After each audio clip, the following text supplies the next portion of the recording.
Welcome to the Speak by Design podcast, where we study personal style, message structure, and message strategy so you can become a consistently compelling force. Let's dig in. In the previous lesson, we talked about how to cover communication preferences with a new team you're working with, and that could be a client team, customer team, or maybe it is just a new internal team that has been developed, and how important it is to talk about communication preferences to remove unnecessary friction in the way you work together.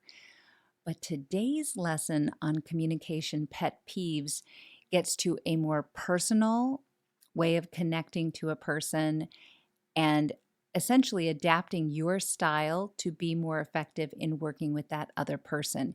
This can be a one-on-one discussion. It could be with the full team. I believe you'll get into more juice and understanding with another person if you do it privately with them. And this could be with your leader, a peer, or someone who reports to you. And it's so powerful to make it an unstructured, open conversation. And so I'm going to lead this discussion as an example of how you could do it with your team. And so you set it up to say, I really want to understand what can irritate you from a communication standpoint, as well as what can create noise for you. And the reason that's so important to understand is if you are having to, as the leader or a colleague, having to repeat yourself many times to be understood, it is possible that you are doing something that is irritating the audience or distracting them from listening to the idea. And if you know what that is, and it might be something simple with your body language or a word that you're using, or even your tone of voice. And these are blind spots often to us. And the only way you're going to ever learn what you're doing that's distracting your listener is by asking them and creating a comfortable enough space that they share honestly back with you. And that's why I think one-on-one is more effective than with your full team or a full group. There's also a lot of humor to this topic because in sharing communication pet peeves, these little irritations in writing as well as in verbal conversation, because you do have things that irritate you in written form just as well as you do in verbal form. And those things, when you share, they sound silly. Like I've been around people who say, I cannot stand it when somebody says the word robust. I do not like that word. Well, I have no feelings toward the word robust, but now that I know that this person doesn't like that word, I might use it in a comical way, or I might avoid it altogether, but it could become an element of humor between us, knowing what each other is triggered by and using it selectively. Aside from it being funny, it's also interesting to understand why does the person not like the word robust? There's usually a story that comes with a pet peeve that maybe a few years ago they worked with a person who used that word all the time around a project that was failing, and now that person you're speaking to associates robust with failure. And it reminds them of that person who kept framing things positively while the project was blowing up. And we have stories with these pet peeves. You also want to get your team member, your colleague, your leader to open up about that as well. So communication pet peeves is the fun way of getting people to open up about their irritations. And you yourself have many irritations too. And maybe you're managing them really well and allowing yourself not to be irritated when they are done in your presence. But often you are not managing them. And so then they build up over time. They might even create distance between you and that other person because you're avoiding their behavior that bothers you. And so that other person is starting to think you don't trust them, that you don't like working with them, when really it's a tiny thing that they're doing that is reminding you of a previous person you worked with or a previous teacher you had. I mean, it could be reminding you of a family member, but they don't know what's going on. and they feel the psychological distance. And so it ends up hurting relationships. So when you open up on this topic, you are letting somebody in to understand you in a more vulnerable way and also giving them the option of adapting their communication to be better when talking to you. So, this is great for expanding trust, deepening relationships, and also creating more levity around some of the irrational things that bother us. So, I'm going to show you how this might look if you open up one on one with a person about your pet peeves. And it might go something like this. Mary, and wait till you're in a nice, relaxed moment with Mary. You say, Mary, I know you've worked many places, you've had so many different types of leaders and personalities around you. Do you have any communication pet peeves? And be prepared to let that question hang in the air because Mary probably doesn't know what her pet peeves are and hasn't been thinking about them a lot. So give her some time. She may not respond immediately, and she may even boomerang the question back to you and say, Stephanie, I can't think of any. Do you have any pet peeves? And then you can say, yes, I do.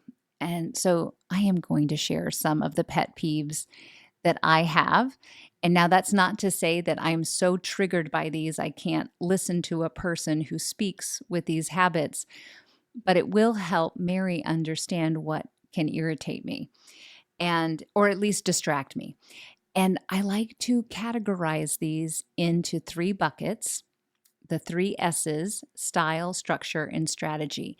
Now, I will say almost everyone we've ever worked with, most of their pet peeves are around style, then strategy, and structure last. But you might be different, but most people, their irritations around style, and those are really tiny things.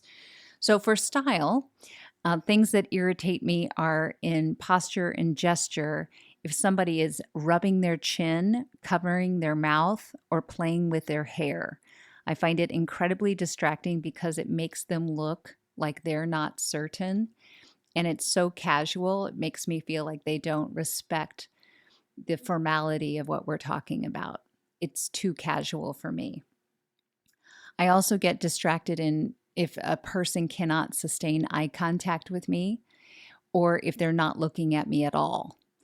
If they're looking at other people in the room and not giving me eye contact, I feel less noticed and I'm more likely to disagree with that person as a result because it feels almost disrespectful to me. If I notice, and this is more from a person who's maybe older, um, maybe more serious, if they are tilting their chin and looking through their eyebrows at me as though they're critiquing me, I find that also very distracting. And it looks like it's an intimidation tactic. And I start wondering what's going on with them. And then I usually lose my train of focus for a moment because I'm so distracted by the facial expression. I also struggle if I notice that the person around the table who is being very quiet is surreptitiously glancing around the table trying to read people's facial expressions. So it sounds like they're reading people more than listening to the content of the message, as though they're trying to understand the politics in the space. And it makes that person look like a sly, sneaky fox and not like a straightforward, honest, transparent person. I also find it incredibly irritating when junior people on the team come into a meeting and they immediately open up their laptop and type feverishly away, taking notes from the meeting but not contributing anything to the meeting other than typing. And their eyes are down, and you can tell that they've even opened up different emails during the meeting. I'd almost rather they not come to the meeting if that's how they're going to behave. And I end up not involving them because I don't believe they needed to be there. Okay, let's pause for just a moment because I know I just unloaded so many negative thoughts and feelings and judgments about behavior that sounds like I'm incredibly judgmental and that I'm quick to judge people. So you can see how it might feel dangerous to document, put it in writing, all of these opinions that I have. But if I'm doing this one on one with a colleague, I'm really opening up about the truth. This is distracting to me. When I'm trying to give a recommendation or share an insight, and people around the table are darting glances, can't make eye contact, typing away, rubbing their chin, giving me a death stare, of course that's going to impact me while I'm trying to be efficient, concise, and clear. If I am trying to connect to my audience, which of course I am, so that by sharing that, the other person can say, oh, me too, or can say, oh, shoot, do I do that to you? Now, that's what you want them to ask. Some of them may not feel like they're allowed to ask you that, but no matter what, you've planted the seed of awareness with the person you're speaking to, where they're going to think and wonder, do I do that? When I'm speaking with Stephanie, I need to be more careful about that. Okay, now let me keep going because I'm still in style. And that's all visual behavior, but what about the voice? So sometimes people have a lot of feelings about voice and language that are really style issues. And so here are some of the things that irritate me vocally. If I hear a person who is constantly saying, you know, like, right, and right with a question mark at the end, right? You know, right? And it almost starts to sound hypnotic. I am no longer listening to the idea. I'm listening and counting for, right? And to me, it makes the person sound like they're selling me an idea or that they need validation, that they're not really solid on the idea themselves. I also have a hard time with people who are very soft spoken. They're making me work too hard to listen. I also struggle if the person is so fast and I'm still thinking about something they said a minute ago, but now they've blown through the idea and I can't keep up. And sometimes in a situation like that, if the person is speaking so fast, I might give up or I end up interrupting them over and over again, which can make it sound rude. And I don't like being a person who has to interrupt the speaker over and over again. I also can get distracted if a person has an intonation habit where they're constantly going up and everything goes up like this. And there's almost a rhythmic nature to it. And it sounds very sing-songy.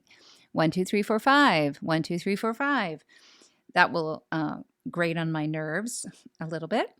And if usually it's a junior person in the room saying something like, got it, yep, got it.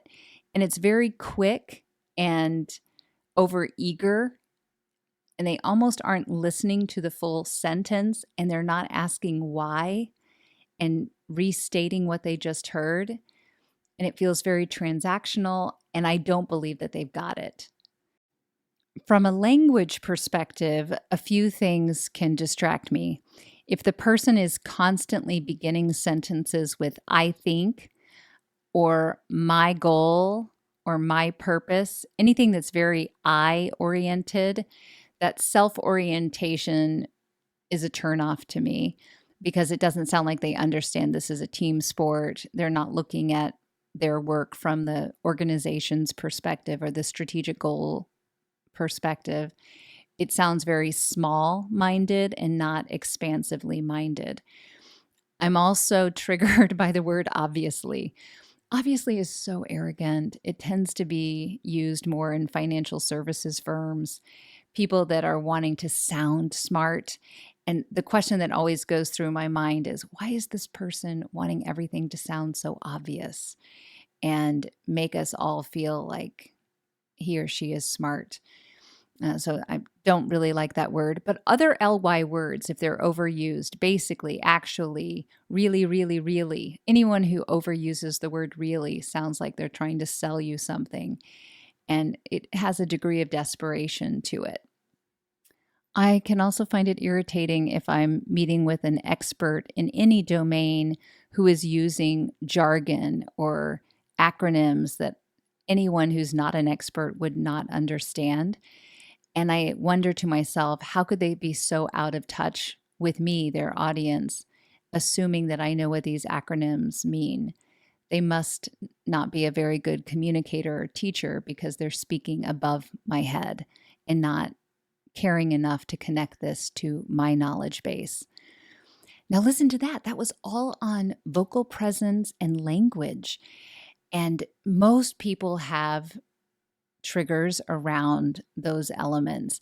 And it's hard to get people to naturally open up unless you open up about your own pet peeves. Now, that's style. Let's go into structure. So, these are communication pet peeves around structure. And in email, written form, if I see an email that is written like it's a fiction novel, I'm already irritated. I want to see bullets. I want to see 2 to 3 short paragraphs. I want to know that the headline is in the first paragraph and the call to action is in the last paragraph. I want to be able to scan it so quickly that it takes me less than a minute to understand the meat of that message. And less than a minute, it would be ideal if it's under 30 seconds. We do not have a high appetite for reading long email messages. That is a pet peeve for me in written form. Now, verbally, structure-wise, I'm irritated if I ask a yes or no question and somebody tells me a story from the past. I didn't want a story from the past. If I had wanted a story from the past, I would have said, tell me about a time when you blink, blankety blank. But if I say, how confident are you in the analysis? I want to hear very confident, not so confident. It depends. Any of those are great headline responses to that question. But if it begins with, well, if we think about this, if we think about, anytime I hear someone open up a response with if we think about or as we think about, I'm already turned off. I don't want to think about things. I want to know what you know. Just tell me what you know. Yes, no, or it depends. We do not need to hear the if we think about. And as soon as I start to hear, well, we might want to possibly consider evaluating, assessing, and thinking about, I'm no longer listening and I'm so turned off by the filler. And that's advanced filler. It's not an or an It is advanced filler, but it's not good filler. When somebody tells a story, this is another one for me. When someone tells a story and there's no business point, it feels like they're just telling me a fun fact story that took them 3 minutes to tell me, and I don't know what they were trying to teach me with that story or reinforce or persuade me to think or believe by that story. They need to fully explain in the last sentence or two why that story is important for me to know. And people who miss that in a story, that's not a good story. Don't tell stories that don't make a business point. And then repetition. So if somebody's giving you a 7-minute message and there's circular thinking and repetition in it to the point where you just want them to get to the point, that is incredibly frustrating. 7-minute stories need to be thoughtfully designed so that the person is wanting more, not the person is wishing for you to land the plane. And I get very irritated on any response that's longer than 2 or 3 minutes that is not answering a question for me. By the way, I did not realize I had so many pet peeves, and I want to get into my strategy pet peeves. So, strategy is, how do you handle defensiveness or questions, doubts, questions that come up in the moment in a conversation. And I get really irritated in meetings if I can tell that listening is not happening, that one person keeps asking the same question and it's not getting answered, or people are interrupting people halfway through their questions, assuming that they know what they're being asked before listening to the full question getting asked. I also get irritated when people say great question before they respond to the question. It's obviously a stalling tactic, and I don't think it's a good one. Also, bad questions. So what's a bad question? Any question that puts the person on the defensive immediately is a bad question. So if you ask Michael in front of a large group, Michael, if this were your money, would you spend it this way? Michael, have you ever had a project fail? Michael, why are you the best for this project? All of those types of questions are hard for a person to answer in a calm, concise, clear way without feeling like their ego has been touched. But also, anytime the leader is creating unnecessary work or a peer is creating unnecessary work, that is irritating to me. If there's zero synthesis in a written note, like let's say I've asked a team member for the analysis and they send me a spreadsheet with all the raw data, but there are no insights in the email. There's no takeaways for me to quickly digest. I don't know what they found interesting about the analysis. It was just downloading a report and sending it across. That's an irritation for me. And anytime somebody is beating a dead horse on a topic, and you know this happens all the time in meetings where Mary keeps coming back to the topic she raised a month ago. She's still upset about something and she's not moving on. And so beating a dead horse over and over again, it feels like we're moving backwards in time and we're no longer staying productive and forward focused. Okay, but those are my pet peeves. I'm one person and I went on that long about pet peeves. You have them too. Journal about what is irritating you right now to the point that it's affecting how you listen and how you respond in the moment. And look through this list to ask yourself, should I even allow myself to be triggered by these items? Because some of the things I shared, I need to get over. Like, for example, people are going to interrupt one another in meetings. That's always going to happen, and it really is okay. And I can manage my own emotions around that. But I can say to a person, if it's Mary who's always doing the interrupting, maybe I should talk to her about some of my pet peeves, because maybe she has a pet peeve around people asking bad questions, which is what is leading her to have to interrupt people. And so now we have a better understanding. I don't have to be irritated by Mary's interruptions because now I know why they're happening. She's frustrated that Michael's not staying on track and staying focused on what's most important in that meeting. So that opens up greater understanding with each other, greater humor too around the topic of communication pet peeves. It is a funny topic. So create some levity around it and share your own. Listen to the other person's pet peeves. Let this open up some of your potential blind spots yourself. Decide what you want to adapt in your communication. This is an opportunity for you to be better for your colleagues, you to be better for your team members, your leader, your direct reports, your peers. And in doing so, you will build stronger relationships and you will expand the trust you have with your colleagues and customers and clients. It's a beautiful thing. It's a fun topic as well. All right, that concludes our lesson on sharing communication pet peeves. And I hope that even in my list of all the things that can trigger me, that maybe you find some bright spots for opportunity in sharing your own with others. Take care, everyone. Have a great week.